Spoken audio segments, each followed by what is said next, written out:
Welcome back to Mander's Mindset. Today's episode is packed with actionable insights that will truly help you elevate your life. If you're ready to boost your productivity, gain traction on your goals, and most importantly, reduce the friction that holds you back while enjoying the journey, then this episode is for you.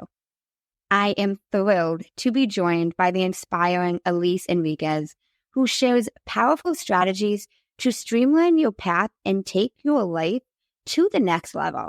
So grab your notebooks and pens because you won't want to miss a moment of this conversation. Now let's dive in. Welcome to the Mander's Mindset podcast.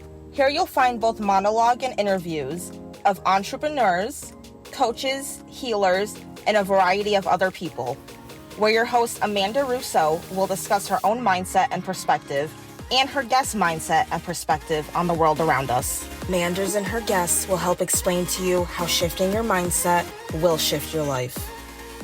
Welcome to Mander's Mindset. I'm your host, Amanda Russo, and I am here today with Elise Enriquez, who is a productivity coach who helps people make progress on what matters most to them by taking control of their time. And she is the creator of the Get Your Shit Together program. We're going to get into what that is. She's also the host of the Productivity Shift podcast. We're going to help you shift your mindset on productivity. And I am here with Elise today. Thank you so much. Thanks for having me. I'm so glad to be here. Of course. I'd love if we could backtrack a little bit and you can take us down memory lane. Tell us about your upbringing, your childhood, family dynamic, however deep you want to go. So I think the most relevant thing is that I was definitely the kid who organized the medicine cabinet at home. So we had a fairly, I wouldn't say chaotic household, but there was a lot going on. We had a family business of a berry farm. And I'm Gen X. My mom was a nurse, so she worked outside of the home, but also helped my dad run this berry farm. And so everybody was left to their own devices a lot, or just expected to take care of themselves, even though they took great care of us in a lot of ways.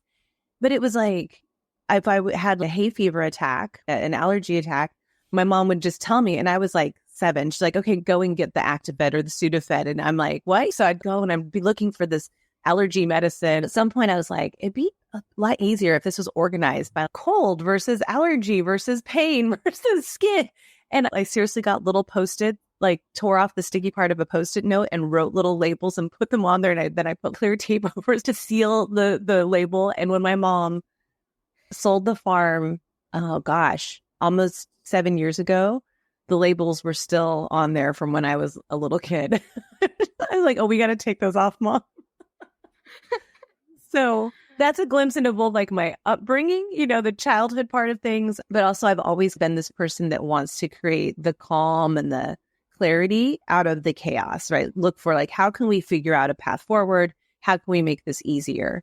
My parents divorced when I was in 6th grade, and so it was the best thing they could have done. I'm really proud of my mom for making that choice and choosing to take care of herself and have healthier relationships and not be in that relationship with my dad anymore. So I'm a child of divorce. I'm Gen X, very much left to our own devices. Just, these days you say left to your own devices and it sounds like phones and iPads, but I mean left to my own device, like we just figured it out. You took care of yourself after school and nobody helped me get into college. I did that myself, we just kind of figured it out. And so I've always been a figure it out kind of person. Did you have any siblings? Yeah. I have an older sister and a younger brother. My older sister is kind of like my second mom. She was the emotional support, cheering me on. She's 3 years older than me, but really took on a parental type role in our family. Not that my parents understood that, but looking back at it now, I can see what she did. And we've talked about that. It's kind of unfair. You took too much care of me. I wish you wouldn't have felt like you had that weight on your shoulders as a young kid, but she was always making sure I got on the bus on time and all that stuff. And then my brother, we're actually estranged from each other. He was always a head scratcher for us. He was a tough kid growing up, very stubborn and determined. And over time, set boundaries with him that he chose, I don't want to live up to that. And so we don't really see each other. We saw each other when my dad died, and that was it. I was estranged from my dad too. Same thing. My dad was unhealthy. And when we set boundaries with him, he chose not to be in our lives. I have a history of having the hard conversations and doing the hard things to make sure that I'm loving myself, taking care of myself, and respecting myself, and then giving other people the opportunity to do that as well. If they don't, it's not easy to feel that abandonment, but at the same time, my life is better for it. Wow. Yeah. That's impressive that you're able to do that. Have you always been able to have those hard conversations? It's definitely something that came about more so later in life in terms of having them more intentionally. But I think I was always a little bit more outspoken of all of us, of the three of us, like a little bit feisty, even though I'm such a people pleaser. Like I am definitely a recovering people pleaser. There's just certain lines that I don't allow to be crossed. Once I'm clear about it, we're not always clear about these things, but once I become clear about something, it's just like, okay, like this needs to be said now. Like this cannot stand, or this is a boundary that I need to set. And realizing that when I set a boundary, it's me that has to uphold it, right? It's not the other person. It's me that has to uphold it. And then it's their choice on whether or not they want to continue to engage with me. Because I don't feel like I'm ever setting a boundary that's expecting too much of people. It's like general honesty and compassion for others and things like that. Like, I feel like I don't have a very high standard or too high of a standard. I have a high standard, but it's not too high. Gotcha. Did you go to college? Yeah, I checked all the boxes I was supposed to. I was a good girl. I have that streak of speaking up when I need to, but generally speaking, I'm like, don't rock the boat. Be a good girl. So yeah, I went to college. I went to the University of Washington, did not know what I wanted to do and no idea. I felt like I was surrounded by people who had their path in their mind. Like my boyfriend in high school, who I eventually married, he was just a math numbers guy. He went into mortgage and finance at some point, right? And just seemed like, oh yeah, that makes sense. I didn't have that. Like I didn't have this specific area or subject in school that was like, oh, that's me. I was in jazz choir, for goodness sakes, but I wasn't going to be a singer, right? So it was just like, I don't know what I want to do. So I was a communications major, which at the University of Washington is more of a theoretical degree. It's not like applied communications, like you're going to go into PR or journalism. It's more like, here are communications theories and concepts, right? And so for me, it was like, I don't know what I want to do, but this is at least interesting to me. And so I was a communications major at UW. Okay. Yeah. And post-college, then? Yeah. So then I tried really hard to just have fun. I graduated college and I had this boyfriend from high school the whole time. We broke up for like a year and then got back together. I didn't date around. I didn't really party that much. If I partied, it was with this core group of friends, but I didn't go to big parties. So I was like, okay, when I graduate college, I'm going to work at a restaurant and have fun somehow. I worked at this like better than Applebee's, but not as nice as a high-end restaurant. It was a mid-range. People would go there for birthdays, nice celebrations or whatever. I was a hostess there. And I knew I couldn't be a server because you had to memorize the orders and not write them down. I could never do that. So I didn't want to be a server, but I was a hostess. At some point, they asked me to become an assistant manager. As soon as they asked me that, I was just like, I need to go find another job.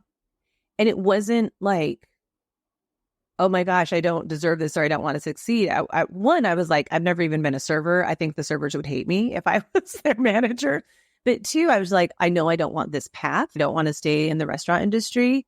I'm not suited for it. And so I need to get serious about what my career is going to be. I got a job, like total entry-level position at an online advertising placement and billing firm. We weren't an advertising company. We were the in between newspapers and the ad agencies or the clients. And so we would facilitate getting ads into all of these newspapers. This was in the 90s. I had to call and fax things. We had email, but we didn't use it. I was faxing orders out every single day and making sure that everybody signed off on that. And I had to call if they didn't sign. It was nuts, but it was the same thing. I started moving up the ladder there, but it was a very small company. I knew everybody that worked there. So I knew the upper level of leadership and management. And I was like, I don't want to do any of those jobs. And so it was that same kind of thing where it's like, no, not this. One of my managers had left the organization and went to Microsoft. I contacted her for a letter of recommendation and she said, hey, why don't you come on over to Microsoft? We're looking for employees right now. So that was my next move. Interesting.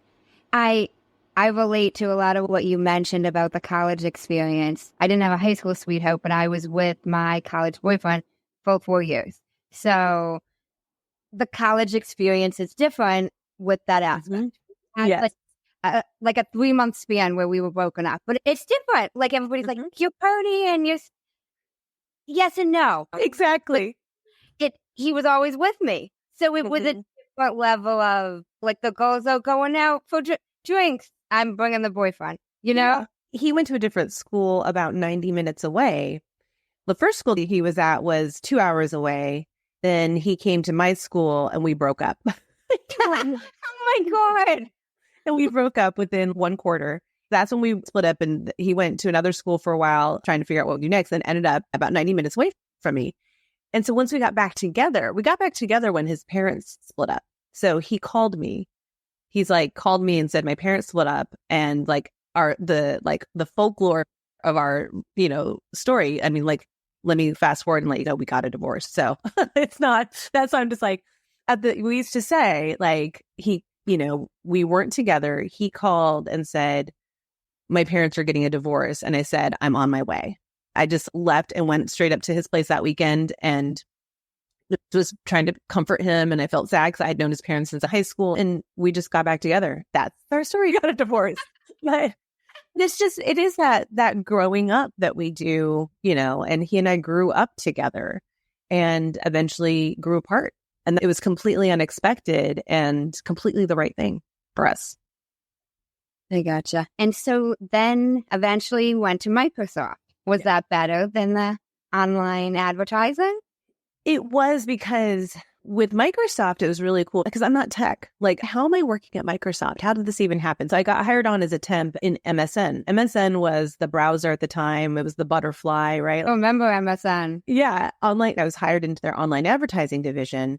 I was there as a temp first for about 3 months, but because they were growing the division, they were hiring like crazy. It was kind of right time, right place. And so I got hired on full time, which was amazing. I was in my early 20s, making a great salary, full benefits, opportunity for growth, the whole thing.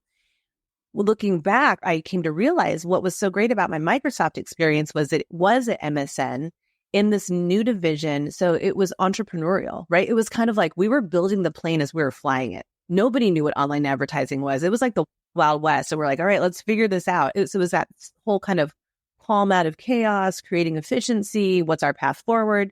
That's everything I got to do while I was there.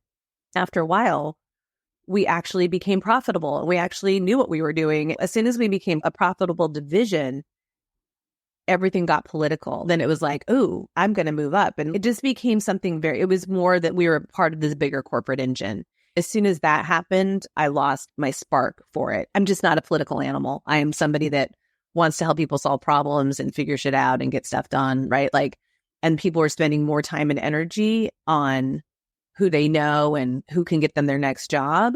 Can't we just do our work and do really good work, and be happy? My husband at the time was a mortgage broker, very successful mortgage broker, really good at what he does, a great professional. And he was like, you should go into real estate. And I was, if it lets me leave Microsoft, fine, I'll go do real estate. I just did it.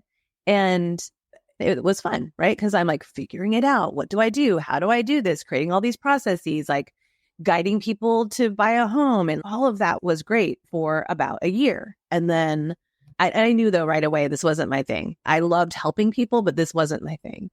And so I spent the next year figuring out what my thing was really going to be. I was like, okay, damn it, Elise, you got to figure out what you want to be when you grow up. Like, what is it going to be? I spent about a year still running my real estate company and doing well, actually. Like, that was the weird thing. It was like, I was doing really well at it. At Microsoft, I was doing really well and getting promoted and all that stuff. But every time I chose to leave, I was just like, no, this still isn't the right thing. Like, it's in my heart. I don't feel good about what I'm doing. I want to feel alive and proud about what I'm doing. I just started informational interviewing everywhere. I just started anybody that had something even remotely interesting that they were doing that helped people. I started talking to them. And at the same time, in the real estate world, there's a lot of coaching, but it's sales coaching, right? It's like business sales coaching. And I was in a coaching program and I was like, I don't want to do real estate anymore. like coach me to a new career. And they're like, we don't do that. I was like, well, come on, like help me. So through the help of different programs that I took and mentors that I spoke with, somebody was like, have you considered being a coach yourself? And I was just like, what? And I was reading this book at the same time that he said that. It was all about finding your path. I remember telling my ex, I just want to read self-help books and teach them to people. And he's like, that's not a job. And I'm like, yeah, I know. But then I realized that's kind of what coaching is. Helping is understanding and learning all these different models that people can use to become who they want to become. But where they have a hard time is applying the books they're reading, right? And I'm good at application. I'm like, oh, I know how to apply this. I will help you apply this. And so eventually became a coach. That was 15 years ago. It was like 5 years at Microsoft, like a couple of years in real estate. And it's been 15 years as a coach. I finally found my place. I finally found my role. It's pivoted a little bit over the years in terms of what my focus is, but it continues to be coaching. And it took a while to get there, but I'm glad to finally be here. Did you start off doing productivity coaching when you first started coaching? No, it's funny because I thought what we learned in our coach trainings, I'm an actual certified coach. What we learned in our training was that what you specialize in is often your hell and back story, right? So wherever you've been to hell and back, that's where you end up coaching. And so I thought, oh, career. Like I didn't know what I wanted to be when I grew up. I finally figured that out. And that's what I'm going to help people do. I'm going to be a career coach. So I tried that for a couple of years. But at the same time, I joined a networking group of entrepreneurs. And there was something about the vibe of all these entrepreneurs that was really fun. Looking back, I'm like, oh, that's like my Microsoft days. They're building the plane as they're flying it. They have all these ideas. They're not sure how to implement. So I quickly got hired by entrepreneurs. They were like, well, can you coach me? And I'm like, well, no, because you're not wanting to do a career change. So can't you coach me anyway? I'm like, I guess. So I just started working with business owners. These are my people. My career people were usually in some sort of corporate job where they had the golden handcuffs, really good benefits, really high salary, stability. And that's a hard thing to leave. You have to want to leave that to even figure out what's next. It was just a slower work. The pace wasn't very quick. It just wasn't the right energy for me. Entrepreneurs were really fun energy for me. It was kind of like wrangling people a little bit and helping give them stability. About 7 years into my coaching practice, I was navigating my divorce. I was the kid who organized the medicine cabinet, right? Like I was the kid who in college, like loved going to the bookstore, right? It wasn't getting my books for my classes. It was getting the notepads and the pens. I loved getting all set up and organized, creating my little systems. I was reading books like Getting Things Done by David Allen and Smarter, Faster, Better by Charles Duhigg. I was reading all those productivity books and putting these systems in place for myself and didn't realize how natural that is to me and how easy it comes to me until I started dating somebody new. She was the one that was like, you know that most people don't do this, right? Or aren't like you. You know that, right? So I started bringing that to my existing clients, but then it turned into Get Your Shit Together. It turned into Gist, where I was doing this free challenge and I just called it Get Your Shit Together, where I said, hey, let's meet every Friday for 12 weeks. And it'll be our time to recoup from the week and make our plan for next week and update our systems, like check in on our systems. And 20 people were like, yeah, sure, I'll do that with you. We get on the first session and people were like, but what do you mean your systems? Like, what do you mean? Wait, your inbox is at 0? How do you do that? And what are you talking about? Like your to-do list and your plan for next week. And I was just like, and how do you mean like color coding your calendar? I was like, wait, what? And so I was upset and overwhelmed because I was like, they don't know what I'm talking about. So my then girlfriend, now wife, came to visit me later at my office. And she's like, hey, good job on, get your shit together this morning. And I was like, what are you talking about? They didn't know what I was talking about. They had no clue. And she was like, just teach us. I'm like, what? She's like, just teach us. And so I wiped my tears. She's like, what would it look like if you just taught us? I'm like, well, I need to teach you this. And so then I started outlining it. She's like, okay, teach us.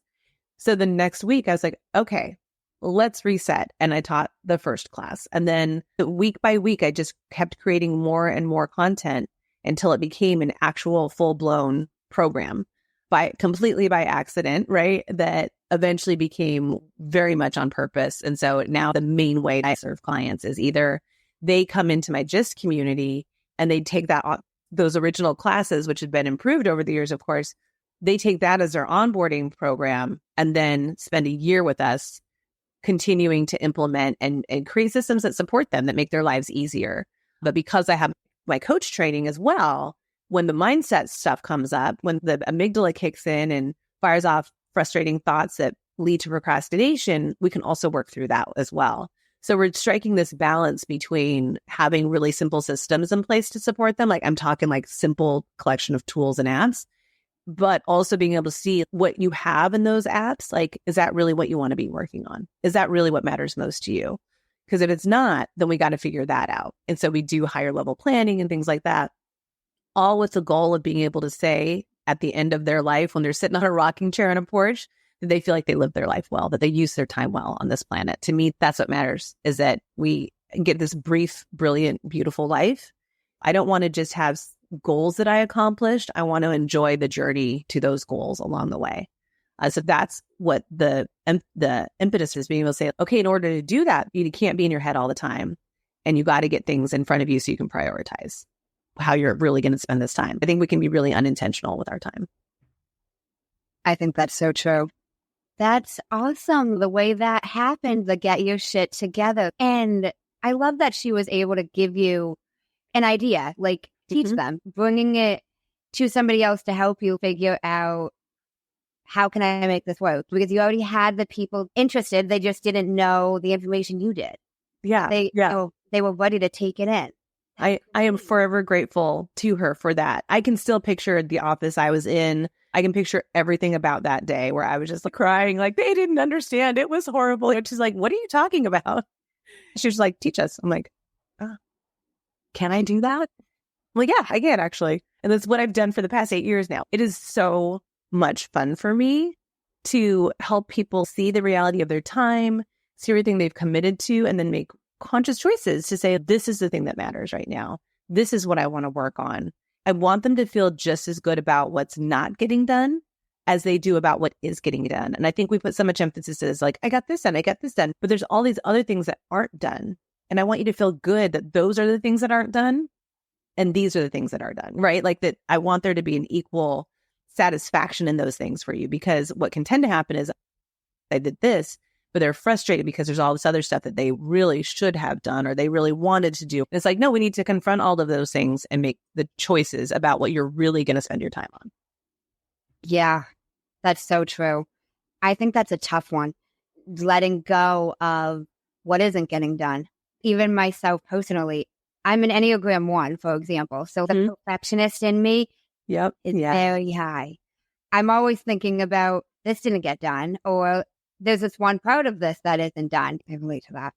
My best friend is an Enneagram 1, so I can feel that for you. And that's what we stress, like progress, not perfection. All we can do is make progress. Like you can't just get something done, like you're progressing to done.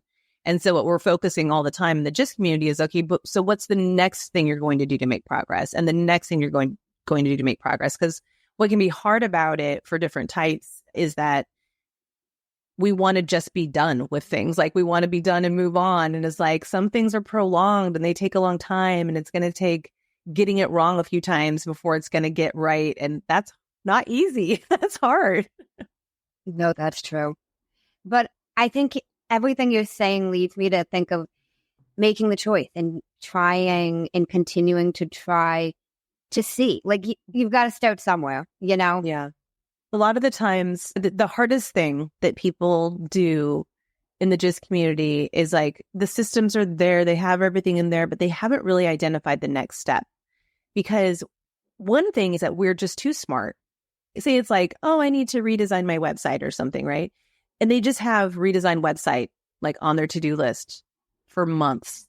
They keep looking at it, and that's actually a project, right? They're stewing, going around in their head over all of these things for the website and what's going to work and what's not going to work and why. And so they're doing this huge mental exercise, spending a lot of energy on this mental exercise when really they need to get into some sort of action, right? You can keep that all in your head, but none of that is real. You can't know if something is going to work or not going to work for the most part. I mean, besides the laws of gravity and physics, you can't know what you really want until you start trying things. But because they always are thinking so far ahead, it feels like a big leap. When in reality, it's like, no, you just need to take the next step. So if you were to do the creepy question I asked them is, if I were to walk in all of a sudden and I saw you making progress on your website, on redesigning your website, what would that look like? And they're like, well, I would just be like playing around. And it's like, no, but like, what would you really be doing? I think I'd reach out to my friend who just had hers redone and ask her how they went. Or I would research website designers. Great. So the next action is reach out to your friend. Do you have your friend's number? Or are you going to email her or text her? Like, how are you going to reach out to them? And they're like, well, no, I'll just text her. I text her all the time. Okay, great. When could you do that? Well, I could do that right now. And so they text their friend. And now this thing that has been sitting on their list for months, they actually just made progress. And it took 10 seconds for them to send that text. But because they've been doing it all up in their head and they're not thinking about, how do I take this into the real world and take some sort of action, just small action? Because if they find out from their friend, oh my God, who I worked with, it was a nightmare. Well, that's information now that they have, and they're not going to work with that person. And they can ask their friend, is there anybody else you know? Right. And now they keep making progress. Or they could say, you know what, this actually isn't what I want to work on right now. I need to let this go until next year. And then you get to let it go till next year, instead of having it on your to-do list for months, right? You're like, no, this is actually a next year thing. I don't even know why I'm stressed about this right now. That is not my top priority, right? But they don't know that until they start taking action in the real world. And so I find that my job is to help them get clear on what that action could be so they could try it and see how it goes. What do you do to help them get clear on the action? Well, it really is being able to say, like, what can I see you doing? Because usually by the time they've had something sitting there for so long, they know generally what they want. But sometimes if they don't, then it's getting clarity about what they want. So I have this model for intention. I call it my formula for intention. Intention equals clarity plus communication plus consistency. So it might be that they're not clear on what they actually want. Well, how do you want, like, why do you want the website to be redesigned? What is it that's not working now? Maybe it's not a full-blown redesign. Maybe it's actually just copywriting rewrite, right? Like, it's not as big as they're making it. So we get clear about that. Then you communicate that to who matters most. So in this case, it might be their friends. It turns out I need a copywriter, not a full-blown website redesign. Who do you know there's a copywriter? They can start to ask their business friends and friends in their communities who are the best copywriters out there. They could post to social media and ask for copywriters. Suddenly, the communication comes into play, which is also usually action of some sort, which is important, right? It's transformational to get it out of your head and to start to verbalize it to people. And then the third part, clarity, communication, and consistency, is being able to say, okay, how can I set myself up to keep taking action, to keep taking consistent action to make progress on this thing? And so that's why the GIST community, GIST was originally a course that you could take that I would teach live, and then it was on demand and all this stuff. But after a while, like, setting up the systems isn't that hard. People can't always see their own stuff, and I'm able to see the patterns really well and say, okay, let's try to organize it this way.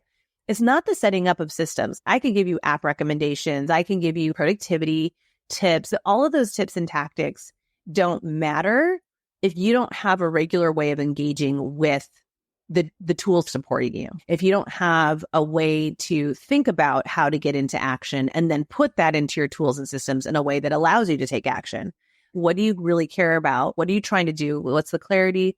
Who needs to know about it? Communication. How do we set that up in your system in a way for you to consistently take action? Clarity, communication, consistency. I love that model. It was one that after a while I realized, oh, this is what I'm doing all the time. I'm constantly getting people to clarity, helping them figure out, because sometimes we just don't have the words, helping them figure out how to communicate that to the people that are either impacted, involved, that they're going to need their help, and then setting up the systems to support them to say, okay, and I'm going to keep doing this. I'm going to keep working on this. I love that. I think that's amazing. Even big into fitness, and I relate to that a lot in that aspect as well. Clarity on what you're going to do. When are you going to do it? How often are you going to do it? Mm-hmm. Communicating, changing something about yourself and your life, when letting other people know in close quarters to you. And the consistency, you're not going to be successful at anything if you're not consistent at it. So for me, taking fitness as an example, I don't love doing aerobics, but I'm perimenopausal. In my late 40s, I need to be doing more weight training because there's a lot of muscle loss for women. I got clarity on the fact that I actually like doing heavy lifting, hard work kind of stuff. I've never had solid consistency around fitness. I've tried to be like a runner. I've tried like all these different things.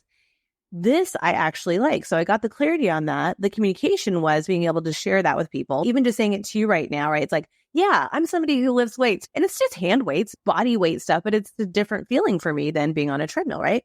Also communicating it to my wife who's impacted by this, to be able to say, hey, I really need your support. I'm going to be getting up earlier, or my workout space is in her office. Hey, I need to know which mornings I can't be in there. She's affected by this and I need her support. And then the consistency, it doesn't have to be like when I say simple systems, yes, in the GIST community, we build a bonus brain using actual apps and stuff like that. But when it comes to my fitness, I'm not using an app for it. I have an app for checking in on my weight every once in a while and doing measurements just to record stuff. But in terms of consistent activity for my fitness, it seriously is like the printed out calendar that tells me what I'm supposed to do, which program I'm supposed to do each day, and putting a date across it to show that I did it. It really is a pen and paper system that I'm using to make sure I stay consistent with it. And so when I don't have those dates filled out, it's like, oh no, I need to get back to it. I go visit my wife in her office and I'm like, oh, the weights are right there. The paper's right there. And I haven't worked out this week. I'm like, okay, get back to it. And so then it's inspiring for me to get back to it. So that clarity, communication, consistency, it's just this high level model, but it can be applied anywhere in what you're doing. And the consistency part of it, of having the simple systems, like I said, it can totally just be a printed out calendar and you're drawing X's through things. That's fine. Whatever it takes for you to stay consistent with the stuff that really matters to you. No, that's so true. I love that. And I love that it really can be applied to so much. And I think a lot of times people miss even like the communication. You hear all about, you got to get clear. I've heard people tell me clarity's worth $1 million. And you hear everything about consistency, but I have not really heard people talk heavily about the importance of the communication in this aspect. But any type of change, not that you can't do it or you shouldn't, but it's going to impact other people. And yeah, I think it would make it easier on you if you even just tell them. Yes. But even in your voice, or even the way you said it, you're like, I mean, you know, maybe we don't need this, but we're programmed to think that we're supposed to be these rugged individualists, right? Like that's, our country was founded on this rugged individualism and manifest destiny and go out and put your stake in the ground and be a homesteader and hope you don't die on the first winter, right? You know, that's actually not how humans operate. We are very communal, right? We are very communal. Gen Xer over here who was taught you just figure it out by yourself. It's taken me so much work to let other people in to my journey, to say, I need help, to say, here's what I'm doing, like celebrate me, like support me, like cheer me on and call me out.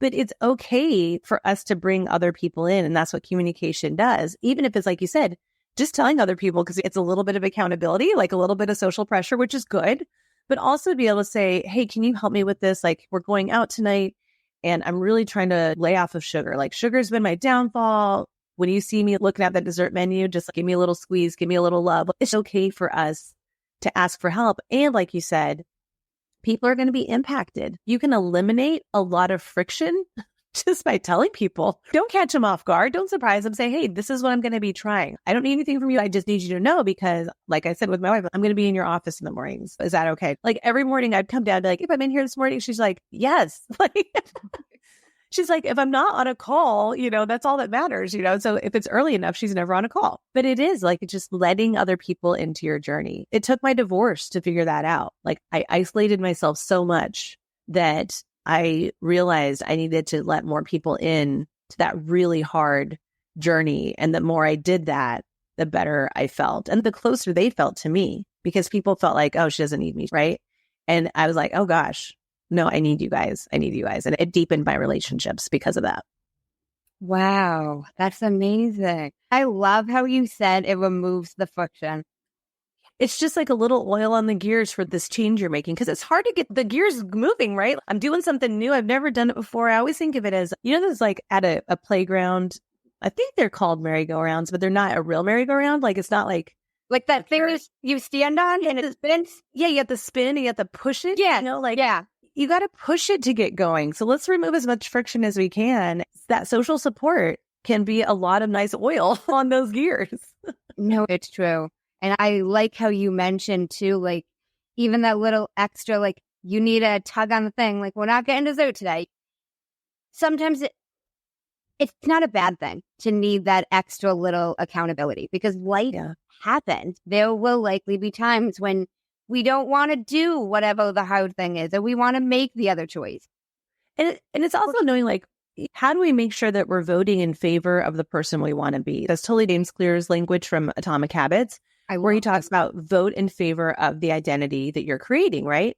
So we get to make votes. We vote through our action. The way he describes identity is it's your continued beingness, which I thought was smart because it is. The stuff we do all the time, that is our identity, right? So I have an identity now of somebody who works out and who lifts and feels stronger, right? Like that's a really positive identity for me, right?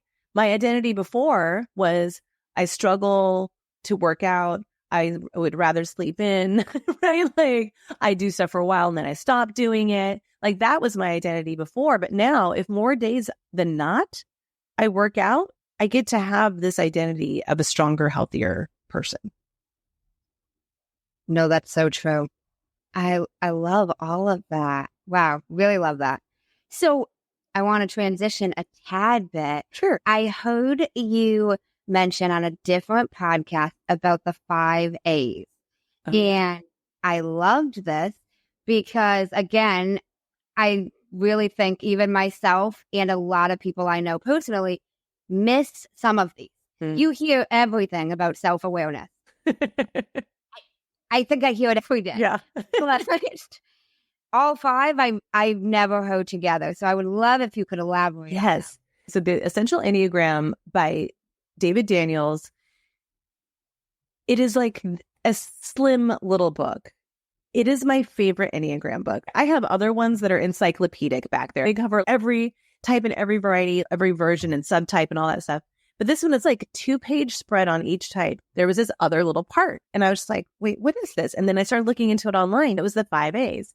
I had the great honor of learning from Dr. Daniels directly. I went to a retreat with him before he passed away and got to learn about the 5 A's there. So like you said, awareness is the first one. It's awareness, acceptance, appreciation, action, adherence. Awareness is the first step and is often the one that we hear the most about. Like you said, we hear all the time, self-awareness. And it really does open the door. Awareness opens the door for us. Oh, absolutely. It really is important. And a lot of people, we can all think of ourselves as very self-aware. And what I realized is I'm not somebody who helps people with self-awareness. I help self-aware people get to self-acceptance. Acceptance is the big thing. So acceptance is being able to say, okay, I am having this awareness and I'm going to use it the way that he talks about it is more situational, moment to moment. So I have an awareness of a reaction that I'm having based on my Enneagram patterns, right? As a type 1, you have an awareness of an immediate reaction that you have that's kind of default for you as a type 1. What tends to happen though is people judge that. They're aware of it, but they don't want it there.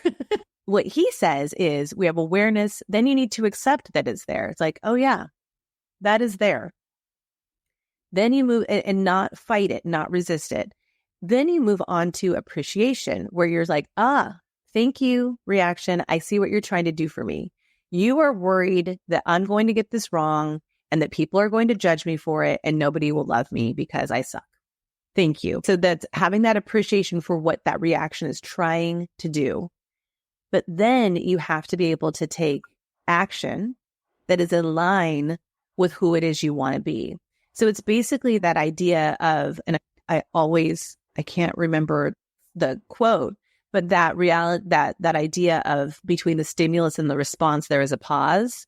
And in our pause is like our redemption or something, but it's along those lines. So being able to pause and say, okay, I'm aware of this. I accept that it's there. I appreciate what it's trying to do for me. And I still get to pause and decide how I want to act. I don't have to react. I can respond instead. And so being able to respond in an action that's in line with who I am. And then adherence is the 5th A. And that's just saying, stick with that process. Keep being aware, keep accepting, keep appreciating, keep taking valued action, and then keep it going again. When he talks about that in his work, it is very much about stimulus response, like something happened and you're like, right? There's this reaction that comes up. But I also realize it can be scaled up to the bigger picture. When we know we can have awareness of our patterns overall, we can have awareness of our needs overall.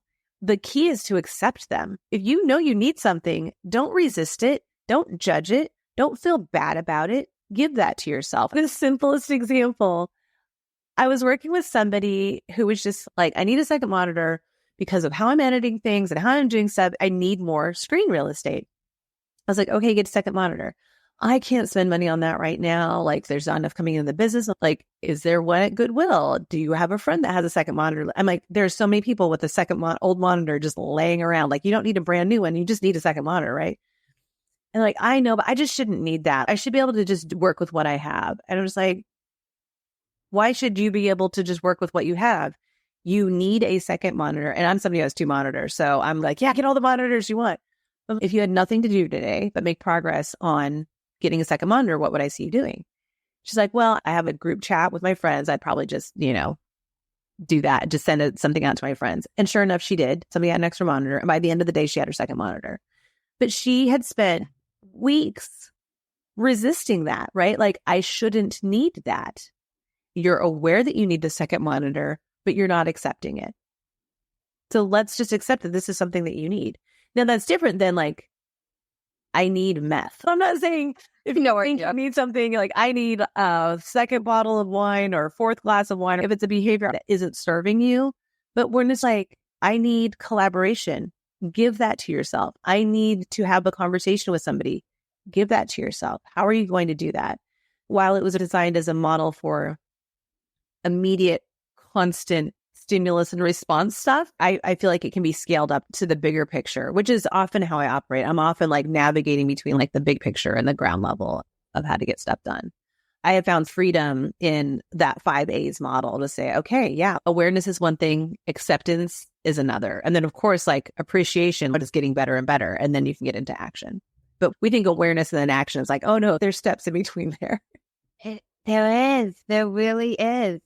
And that is I love the example you use because I can relate to that myself, even in small, different instances. And I'm sure a lot of people can, thinking I can make it work. The same thing, like you mentioned earlier, we got this. We don't need the help. We don't need anything else. But it's like, why? My sister's philosophy comes into this a little bit. My big sister has had such an influence on me. It's just this philosophy of like, life's too effing short. Like, life's short. It doesn't mean like YOLO, like don't worry about anything and spend all your money. But there's a degree of like, give yourself the things that you need to enjoy your journey. If every day you're coming down and being like, I can't stand it. I only have this one monitor and I have to have all these programs open to do my job. That's the reality of your job. Then get the second monitor. Give yourself what you need. Or if it's hard for me to work out and I would do so much better if I had a workout buddy or if I was at a gym or in a program, I shouldn't need that. I should be able to just do it on my own, right? No. If getting healthy is really important to you and you need collaboration in that, give yourself what you need. Find some way of collaborating. For me, I do better on a set program. Give me a thing where it says, do this today, do that tomorrow, and show me how to do it, like an actual workout video type program. I do way better with that than anything else. I tried Peloton for a while. They're running thing, but I had to pick what to do every day. I don't want to have to pick. That's stressful. I don't want to have to know fitness well enough that I have to know which exercises to pick each day. You guys are the experts. Tell me what to do. As soon as I did that and picked these 4-week programs that told me every day what to do, I did way better. But I was like, that's a different thing that I have to invest in. Is it going to get you to work out? Yes. Okay, then let's do that. And it was nominal. It wasn't that much money, but still, I was giving myself every obstacle and every reason to not need it. I shouldn't need it. I should be able to work with what I already had. Nope. Elise, accept this. Give yourself what you need. I love that. Oh, that's so awesome. That's a great motto your sister has, though. Life is too effing short. And where it came from was I was going through my divorce and she saw that I was hanging out with my now wife, Kim. So I was hanging out with Kim and she met Kim a few times and she was just like, something's going on there. My sister's gay, so she's married to a woman. So I think I wasn't expecting to fall for a woman. My sister could see this between us. She said, Kim's really into you. It seems like you're really into her. Where's this all going? And I was like, oh, this is going, no, we're just friends. This can't go anywhere. I'm going through a divorce right now. This can't happen right now. I was very like, no, this isn't allowed right now. And she's really great. And you can tell she's really into you. And it seems like you're really happy when you're around her. She's like, life's too effing short. I would just go for it. And I was just like, you're not supposed to say that. You're supposed to discourage me from this. But from that moment, I was just like, okay. And I did. And it's the best thing I could have done. Best thing I could have done. It's actually our anniversary today. It's our 4-year wedding anniversary today. Yeah. Oh, happy anniversary. We got married in the middle of the first year of the pandemic. Where did you guys get married? In our backyard. Okay. We had a really good friend who was an officiant. We were all social distancing already. My sister, her wife and 2 kids were there, and my mom. So we were already a bubble. Kim's family, her dad and stepmom and her mom and stepdad were there. And then everybody else was on Zoom. We were the first Zoom wedding of the circle of people. We hired a company to produce the wedding for us on Zoom. Oh my God. So Wow. they coordinated everything for us. We had Zoom karaoke. We did the whole thing. Shut up. That is so cool. It was really fun. It was really fun. But it was because my sister was like, life's too short. Like, you're going to wait for some supposedly appropriate amount of time before you date again. There's no appropriate time. It's just whenever you're ready. And she's like, you seem really into her. You seem really ready. Life's too short to be frustrated every single day, right? Life's too short to feel like I'm not strong and I'm not happy with where my body's at. Life's too short for that shit. Like, get on it. Do something for yourself and give yourself that. I'm not saying I don't have hard days and low days. I totally deal with depression and anxiety, but it's like, there's still that thing. And even with that, it's like, okay, give myself what I need there. Do I need to take medication? Do I not? Talk to a doctor, right? What do I need? How do I give that to myself in a way that allows me to have the positive impact I want to have in the world and to take good care of myself? Not in some like greedy, graspy way, but just in a like, how do I just make sure that I'm whole and strong and can be the person I want to be and give what I want to give in the world? No, that's so true. I was a divorce paralegal for years, so I've never been married, but I've seen a lot of sides to that. I would say that often because so many people even going through divorce have mixed feelings. Their families don't agree, or they have a religious family. Their friends don't agree, but it's like, life is short. If you are not happy, you shouldn't stay married. No. Like, marriage doesn't have to be a life sentence. Yeah. My husband and I went into it with the best of intentions, right? We really thought we were going to make it the whole way. And I think it was a shock to everybody around us that we were getting divorced. It was a shock to us, but it was just like, yeah, we don't want the same things. We did up till this point because it was checking all the typical boxes that society wants us to check. Go to college, meet the boy, get married, buy a house. And we stopped at kids. We were just like, but we don't want to have kids. And neither one of us has kids now. So it's not like we didn't want to have kids together. We didn't want to have kids. So we were on the same page there. But after that, it just started to feel like, but now what? And he just wanted different things. I wanted different things. And it wasn't obvious and it wasn't completely clear, but it was this sense of something isn't right. And that was when I was becoming a coach. The more I was learning about myself and becoming stronger that way, the more I could see the distance between us grow. At first, it was sad and hurtful, but then it's just like, why would we stay together? That's just silly.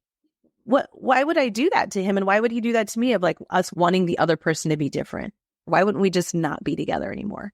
That way, we can love each other, but it doesn't mean we have to be married to each other. That's true. And I love that you mentioned that because so many people have mixed views on divorce. Like, life's the longest thing we're going to do, but it's also so short at the same time. It's one thing to have an upset day, and I am sure marriage is one of the hardest things. I've never been married, so I can't speak from experience. But if you wake up regularly and you're not enjoying your time, things happen every day. We're not guaranteed to wake up tomorrow. So, like, don't spend it unhappy. I'm glad you brought up there are hard days, hard moments. My wife and I have had more big fights or just bigger, hard discussions than he and I ever had. But she and I are way closer, way happier. There are hard moments, but with her, I'm allowed to feel all the feelings and she's allowed to feel all the feelings. Sometimes those feelings bump up against each other. That's okay. There's still a worth it feeling to me and an overall everyday happiness that we have. To me, it's like, we can go after big goals. I'm all for having big goals and achieving them. But the most important goal for me is to have an everyday life that I love. And that doesn't necessarily mean boring. There's everyday life that I get to live. We spent 2 weeks in Costa Rica this year and had a fantastic time. We were just away on a trip for our birthdays and anniversary. We get to have the big light bulb moments, the party light moments, but in between, I want like little twinkle lights of everyday life that feels good too. No, it's so true. So I'd love if we could transition a tad bit. Sure.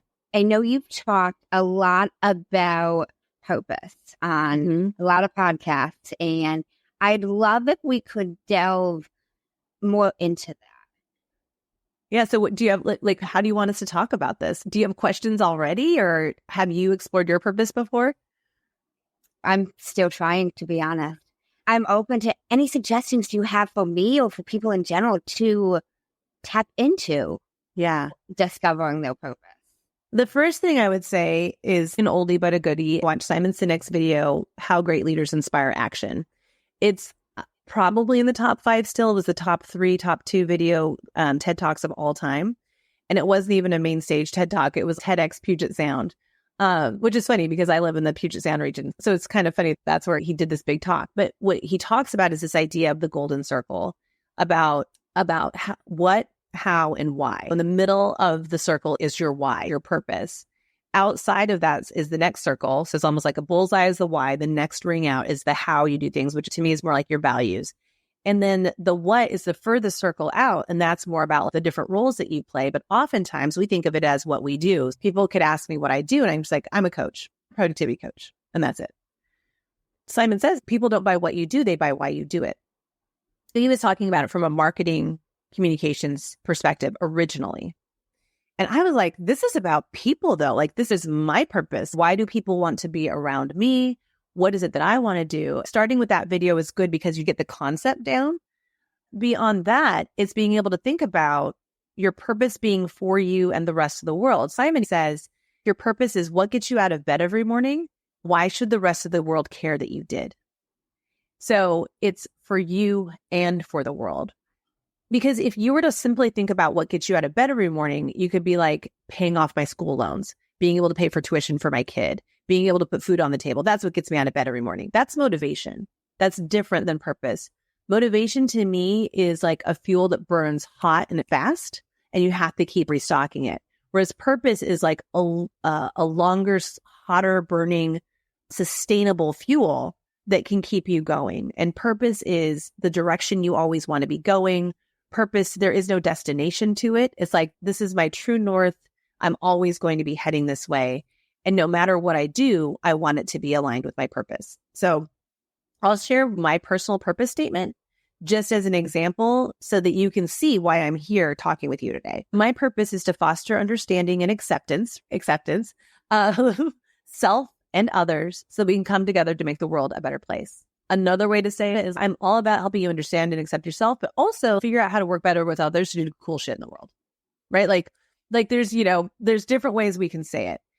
So for me, like being here with you today, it's helping, like just the fact that we even talked about acceptance. You're like, I want to talk about the 5 A's. You and I met before we're just recording. So we already knew we were going to have alignment. I already knew I wanted to talk with you and do this recording today, right? Because this is in alignment with my purpose to help people understand and accept themselves, but also appreciate those differences in other people. When you can do that, then you can do cool shit in the world. You can join up together and collaborate with people to do cool stuff.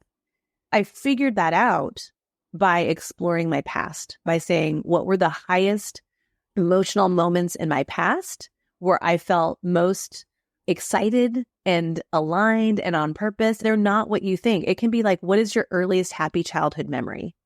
Being able to tell that story, like that, not like a lot of times people want to be like, oh, playing with my siblings, and it's like, yeah, but what was it specifically? This happened with a client and he was like, well, there's this one day, because he was like, oh, anytime my sister and I would play outside, I'm like, no, but I need a story you could tell me like a movie, beginning to end. My job when he's doing that is to listen for the emotional high points, right? And so he was saying, we had this major snowstorm and my sister and I were playing and we were so excited because we don't get snow very much in the Pacific Northwest. We don't get in Seattle area, you don't get enough to do much with, right? He was so excited because we got enough to do much with. He said, we started making these snowmen, rolling these snowballs, and then we kept making them bigger and bigger. Pretty soon the rest of the neighborhood kids saw what we were doing and they came over and they started rolling the balls. They made these huge snowballs, almost bigger than them. And then he's like, we just lined them up and carved a tunnel through them. So we have this whole snow tunnel. My grown-up brain is like, wow, that sounds dangerous. But again, Gen X, our parents weren't paying attention. And he was like, it just was so fun. He was like, it was so epic. He kept using the word epic. And for him, it wasn't that there was a plan. It was just that there was a spark he was going to pursue and that he was going to recruit other people to pursue that with him and see where it was going to go. They were going to create something unexpected and unknown, right? This all came from a freaking snowball story. But his emotion wasn't about like the end result necessarily. It was about like this journey, right? And that happened with another client where she was telling the story about running a half marathon. She and her friends decided to run this half marathon. They were on vacation together. Every day on vacation, she's like, I did my run this morning. Did you do your run? And after they got home from vacation, she's texting her friends and making sure everybody's doing it. And they're all doing this together. Then she gets to the day before the half marathon and realizes she never signed up for it. And now she couldn't. It was sold out. She couldn't sign up for this half marathon that they'd all been training for. And she had been the person getting them every day to train. And she'd never signed up for it. So she's telling me this story. And she's like, so then I just set up my own half marathon course. I planted water bottles along the way and I ran it. The peak emotion was not her completing the half marathon. The peak emotion was her rallying people to do something challenging with her along the way. Other people would think, oh, she likes to do these hard things and have these big accomplishments of this marathon. She's like, that's actually not it. She loves rallying people. She loves saying, do you want to come on this journey with me? She's a coach now and runs challenges all the time, like 30-day challenges, 10-day challenges, inviting people along the way. Reflecting on your history, on your past, is the way that you uncover your purpose. You're listening for these peak emotional moments and the kinds of words and phrases you use, and those become the ingredients for a purpose statement. It's because our purpose, the way that Simon Sinek would argue it, is that your purpose lives in the part of your brain that doesn't have language. It's in the part of your brain that is fueled by that houses emotion. And so when we tell these emotional peak stories, we start to use words that get close to being able to articulate this sense of purpose. And so in doing that, you then have all of these words that you can start to put together into a formula. The formula that I always use is Simon's, and that is to blank so that blank, right? So mine is to foster understanding and acceptance of myself and others so that we can come together to make the world a better place. I do that as a coach, but I also do that as an auntie and as a wife and as a friend and as a podcast guest. So it's not that I'm only doing that as a coach. It's that I make sure that I show up that way. And I don't even have to make sure sometimes I'm showing up that way. I can't help it kind of energy around certain things. So even with my little niece, when she was born, that was the closest I felt to being like a parent and feeling like maybe this little person is my purpose. Parents were always like, my kids are my purpose. I'm like, they're not your purpose because people aren't your purpose. But I was like, oh, I kind of get it now. I feel bad. I've been telling people that their kids aren't their purpose. What I realized was I act on purpose as her auntie by helping her understand herself, but also saying, yeah, but this kid wasn't feeling that way. They were feeling that way, or helping her appreciate how that kid is different than her so they can play together. For them, that's doing cool shit in the world. For them, that's making the world a better place, is playing together, right? But it's like your purpose isn't about what you do. It's about why you do it. You want the different hats that you wear to be aligned with your purpose, because when they're not, you feel it and you know it. My husband and I were not aligned on purpose. My wife has a different purpose than I do, but we're very aligned on it. And she understands mine and she supports mine. And that's what makes our relationship work. So as a wife, I am in alignment with my purpose, right? My partner is in alignment with my purpose. My business is in alignment with my purpose. No, that makes so much sense. And I love how you mentioned that your kids shouldn't be your purpose. I had a previous guest that told me she's a mom and her motherhood got better when she started loving herself more than she was loving her kids because she showed up better. She gave me an example of even on a plane, they tell you like, put on your mask before you put on anybody else's. Yeah. It's the same concept. Nobody else should be your purpose. And I work with moms as well with breathwork, and a lot of them struggle with that because they just think they're this sole provider, and sometimes the men don't show up as much as they would like them to. So they're like, this is my soul. Like, they came out of me. I'm going to protect them. You have any advice for mothers maybe struggling with thinking that is their purpose, their kids? Yeah. Part of it is to just, like, it's one of those things where you kind of just have to run experiments sometimes. Let's pretend your kids can't be your purpose and they aren't your purpose. Let's pretend I take that away from you. Let's pretend I take your kids away from you, right? Like divorce, all of these things happen. They're going to grow up and go away. They're hopefully always going to be a part of your life. But like I said, my brother became estranged from our family. If my mom would have felt that my brother was her purpose, she wouldn't have been able to continue to exist anymore. The amount of sadness and, don't get me wrong, she was sad. Like every birthday, every milestone, those things are still hard. But he was not her purpose. He couldn't be, and it's not like she articulated that clearly at all. But that's just the example to be able to give. Your kids are going to grow up and go away in some way, shape, or form. Who are you going to be without them then?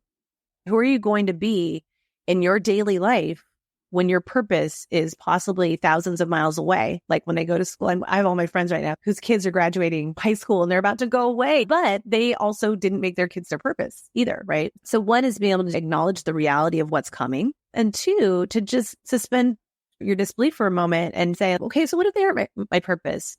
How could I express who I want to be in this world? Why it matters that I got out of bed every morning, why the rest of the world should care that I did. And that's how I show up as a parent on purpose, right? But I also get to show up as a volunteer, as a community member, as a professional, like all of these things in my purpose. So it is kind of this acceptance of inevitability, right? It's just inevitable, but also let yourself consider exploring another possibility just for a moment. Just crack that door open for a little bit. You don't have to stay there, but just give it a shot and see what that looks like. And after my niece was born, and then I have two nieces now, I really had that, oh, wait a second. I could have been wrong this whole time. Because I was like, the amount of love that I feel for those two, holy crap, I could see how it would feel this way. I can appreciate, like, oh yes, I can see thinking that they might be my purpose. That is true. You realize they won't. Yeah. But I get to express myself, my purpose, through my role as aunt with them. I get to express my purpose that way. I am constantly supporting them and understanding themselves, but also seeing that not everybody's like you. And so how are you going to manage that? That allows them to get along better in the world and do cool stuff in the world. Without that, life will be harder for them. And so I get to show up in my purpose as their auntie. I gotcha. That's amazing though. And I really like that definition of purpose, combining like what makes you get out of bed and why the world should care. Because I think the two together, wow, that is powerful. Because I've heard a lot of times like what makes you get out of bed in the morning. But it's true. Why should Joe Schmo down the street give a fuck that you got out of your bed? Yep. Totally. It's just real life, even outside of your community or your connections. Why should a random person care is what I think of. I love that. Well, and it allows you to attract people that they might not have the exact same purpose, but they're aligned with your purpose. So, and that can be personally, attract the friends and romantic partners and stuff like that are aligned with your purpose. It's no surprise that I attracted Kim, right? I was so focused on my purpose and so focused on developing that and making that a part of my life. It's like, oh, of course I attracted somebody in alignment. It was such an important part of who I am. And I got very clear about that. And I started communicating that, right? And I started living it consistently. That's what I attracted to my life, was somebody who would be in alignment there's a lovely part of it that's the attraction of clients that are going to be in alignment, attraction of listeners that are going to be in alignment with what you do, right? All of that comes together with purpose. It's a beautiful filter. The people who don't get it, they don't hire you. I'm like, good, don't hire me because you don't get it. And that's okay. Because there's somebody else out there for you that is more in alignment for you. That's totally fine. But when I communicate my purpose in a lot of different ways, that filters out the people that I'm not going to work well with personally, professionally. I say that all the time. Like, whether it's friendships, whether it's professional, I'm not for everybody. And I don't want to be for everybody. I don't want to be liked by everybody. You know? It's exhausting. That's a lot of people to take care of, right? Oh my gosh, this has been amazing. Thank you so much. I really appreciate it. I'm so glad to be here. This is really fun. Have you heard of a man named Jay Shetty? Yes. Big fan of him. Now, he's got a podcast called On Purpose, and he ends his podcast with 2 segments, and I end mine with them as well. Okay. The first segment is called The Many Sides to Us. There's 5 questions, and they need to be answered in 1 word each. Okay. I just got chills. All right. I'm ready. Number 1. What is 1 word someone who was meeting you for the first time would describe you as? Warm. Number 2. What is 1 word that someone who knows you extremely well would use to describe you as? Supportive. What is 1 word you'd use to describe yourself? I'm going to just be honest and say anxious. I'm feeling like a little anxious right now. What is 1 word that if someone didn't like you or agree with your mindset would use to describe you? Outspoken. Number 5. What is 1 word that you're embodying right now? Proud. Then the final 5, and these can be answered in a sentence. One sentence. Number 1. What is the best advice you've heard or received? Life's too effing short. Seriously, changing everything. What is the worst advice you've heard or received? That it matters what kind of car you buy because of the status that it conveys. I had somebody say that. They were like, you can't buy that car. You guys make more money than that. I'm like, I get to buy whatever car I want. What are you talking about? I don't need a Land Rover. So weird. It was so weird. Oh my gosh. Number 3. What is something that you used to value that you no longer value? What everybody thinks about me. It's okay for me to value what certain people think about me and what our relationship is, but I worried about everybody. I valued everybody's opinion. And that was, like I said, it's exhausting. It's no fun. If you could describe what you would want your legacy to be as if someone were reading it, what would you want it to say? It really comes back to my purpose that she helped people get along better and do cool shit in the world. If you could create 1 law in the world that everyone had to follow, what would it be and why? I would say, and this is hard to enforce as a law, but assume goodwill. Like that everybody has to assume goodwill. When somebody says something and it triggers a reaction in you, assume that they didn't mean to. Let yourself be curious and inquire about it instead of jumping down somebody's throat. Right now, we are in such a hard time politically and philosophically that people are making assumptions about each other and about each other's intentions. If we could just assume goodwill from the beginning, that allows us to get into communication from a more curious place. Maybe we agree on more things than we realize, and maybe we don't have to be so divided. Okay, that makes a lot of sense. I love that. Now I've got 1 personal question for you. Okay. If you have the attention of the whole world for 5 minutes, what would you say? I think it comes back to something we spoke about earlier. There's different themes that come together for sure.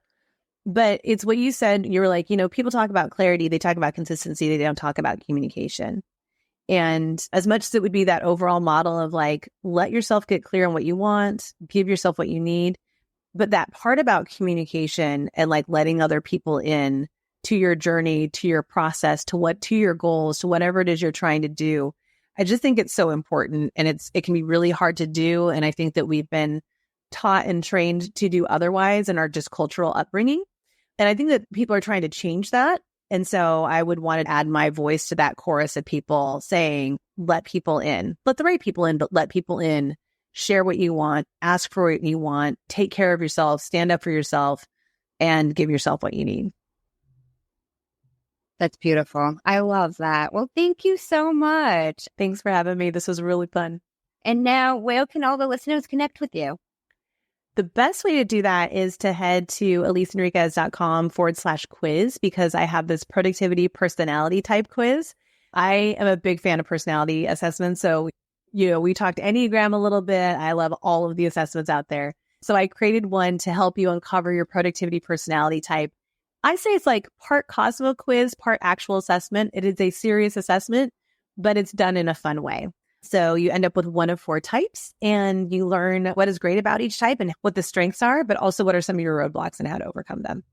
So that's the best way to kind of learn more about what I do and get a little something for yourself.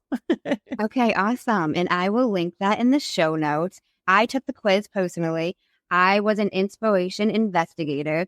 It was very aligning. One of my roadblocks was I overcommit because I'm a social butterfly, which is very true.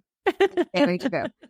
That's been a theme for my life, learning to say no to experiences because I am burned out. And even though I technically have the time to do it, I don't have the time to do it. You don't have the energy. I think we look at our resource of time just as one thing. It's like, no, but what's our energy during that time? Yeah. And do I need to put my oxygen mask on right now and not go do this thing? Yeah, I love that. Oh, I'm so glad you took it. Yay, fun. I did. I loved it. And I will link that in the show notes so you guys can take that. And is there anything else you'd like to leave the listeners with before we close out? It really is to just keep making progress on what matters most to you. Keep getting clear about what matters most to you and figure out how to make progress on that, and things will be easier. Thank you so much. I appreciate You're welcome. it. Thanks for having me. And thank you guys for tuning in to an episode of Mander's Mindset. Hey guys, Mander's here. And here's a few key takeaways that I want y'all to keep in mind from my awesome conversation with Elise. First of all, Elise talked about how your specialization reflects your journey. Elise shared what you specialize in often stems from where you've been through hell and back. What your purpose and passion is, she uncovered hers by figuring out where she's been through hell and back. Next, Elise emphasized enjoying the journey and how it's important to enjoy the journey towards your goals.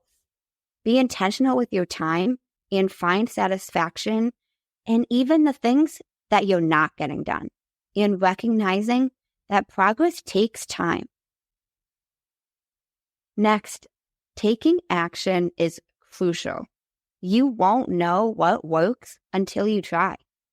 If you're feeling stuck, ask yourself, what's the next step I can take, and get moving? Or if you can't figure out what the next step is that you personally would be taking, what is the next step that your mentor, your coach, your counselor, your sibling, your spouse, hell, if I walked in, what is the next step on that project that you are working on that you would be working on if I walked in the door? Even as Elise mentioned, even if it sounds a little creepy, what would you be working on? Now, Elise also talked about the model for intention. She shared a really powerful model. Intention equals clarity plus communication plus consistency. You need to get clear on your goals and communicate them with those who matter, those who will be affected, and those who can help you. And then set yourself up to take consistent action. Next, Elise talked about the 5 A's framework. She introduced this, and this is Dr. Daniel's 5 A's framework. The 5 A's are, the first one, awareness. The second one, acceptance, appreciation, action, and adherence. This framework helps you navigate your journey and choose responses and actions that align with who you want to be. Then Elise also talks about how purpose over motivation. Motivation can be fleeting, but purpose is sustainable. Elise helped us walk us through her purpose statement. Her purpose statement is fostering understanding and acceptance, and it reminds us that our why drives our actions and keeps us aligned with the true identity we are trying to identify ourselves in. Don't be afraid to share your goals and your challenges with the right people. Letting the right people into your journey can help you in so many ways. By letting the right people into your journey, they can provide support, feedback, and accountability to you when you need it most. We're not meant to go at life alone. It's okay and normal human nature to need and have support from other people in our lives. These insights remind us to embrace our experiences, enjoy the process, and take intentional steps toward our purpose. Keep making progress on what matters most to you. And thank you so much for tuning in to Mander's Mindset. In case nobody told you today, I'm proud of you, I'm rooting for you, and you got this. If you enjoyed the show, I'd really appreciate it if you left me a 5-star rating, left me a review on Apple Podcasts, and shared this episode with anybody who would benefit from hearing it. Thanks, guys. Until next time.